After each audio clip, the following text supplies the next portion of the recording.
Баткенде наристе кызын сабаган аял 48 саатка Кадамжай рейиптен убактылуу кармоочу жайына киргизилди. Энесинен таяк жеген наристе бир туугандары менен кошо коопсуз жайга жайгаштырылды. Кадамжай райондук мамлекеттик администрациясынын алдындагы балдар иши боюнча комиссияда каралып, балдардын коопсуз жайга жайгаштыруу боюнча комиссиянын чечими чыккан. Bizde Совет айыл аймагында Куткадам үй бүлө тебиндеги үй бар, 12 адамга ылайыкташтырылган. Ушундай муктаждарды убактылуу алып турганга. Ошол жерге 3 баласын тең алып, кече балдар иш боюнча комиссиянын отуруму болду. Комиссиянын чечими менен ошол апасынын ошол азыр эме берип койду да, урууду да. 8 саатта чыгат экен, эгер санкция берип укамагына чыгарылса, биз кайрадан карайбыз.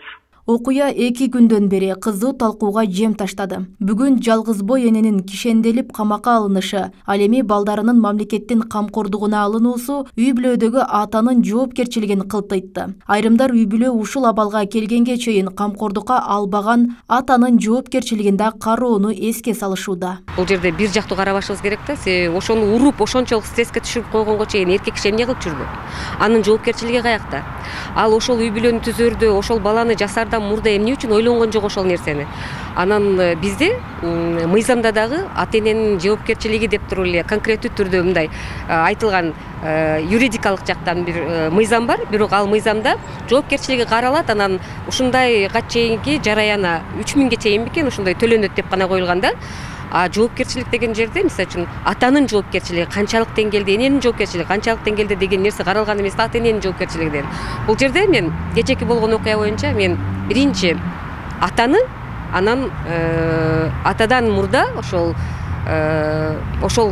элиндин ошол состояниясына чейин жеткизгендегин тууган уруктарын да күнөөлөмөкмүн да. Мыйзам боюнча атанын да, эненин да балага болгон милдеттери, жоопкерчилиги, укугу бирдей каралган. Деген менен бул тең салмактуулук сактала бербейт. Эркек киши үй бүлөдөгү материалдык жоопкерчилик менен гана чектелбей, тарбиялык иштерге аралашуусу зарыл. Үй бүлөлүк кризистик кырдаалдарда ата менен эненин жоопкерчилигин бирдей, эки тараптуу кароо керектиги айтылууда. Мырза, ата, аялын сотко берген, жарандык никедеги аялын сотко берген мырза 3 жол мыйзам бузуп атат. Биринчи мыйзамдын 15 статьясында айтылат. Бир некелүү үй бүлөлүү адам дагы үй бүлө курууга болбойт деп, бул биринчиси. Экинчиси, ата энени ата баланы каржылаш керек. Анткени эне бала менен үйдө отурат.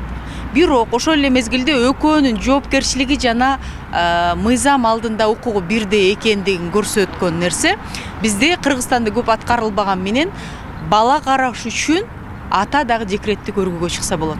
Сот департаментинин маалыматы боюнча Кыргызстанда 59 миңден ашуун адам алимент төлөөгө милдеттендирилген. Орто эсеп менен алганда ар жылы 7828 жалгыз бой эне сот аткаруучулардын жардамына муктаж болот. Бул статистиканын өзү эле ажырашуулардан кийин баланын жоопкерчилиги 90% энеде калаарынан кабар берет. Эне ошол абалга жетип аткан болсо, аял ошол абалга жеткен болсо, көрүп турган мырзанын жоопкерчилиги андан экесе чоң.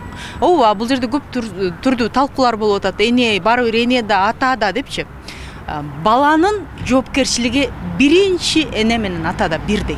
Анан калган коомчулукта. Ал эми Кадамжайда орун алган окуя боюнча коомчулукка кыздын атасы ачыктап, милицияга арыз жазган. Жубайлар жарандык никеде жашап, 2 ажырым жолго түшкөнү белгилүү болгон. Атасы наристени багып алууга даяр экенин укук коргоо органдарына билдирген. Аталган факты боюнча Кылмыш жаза кодексинин 138-беренеси боюнча кылмыш иши козголду. Учурда тергөө амалдары жүрүп жатат.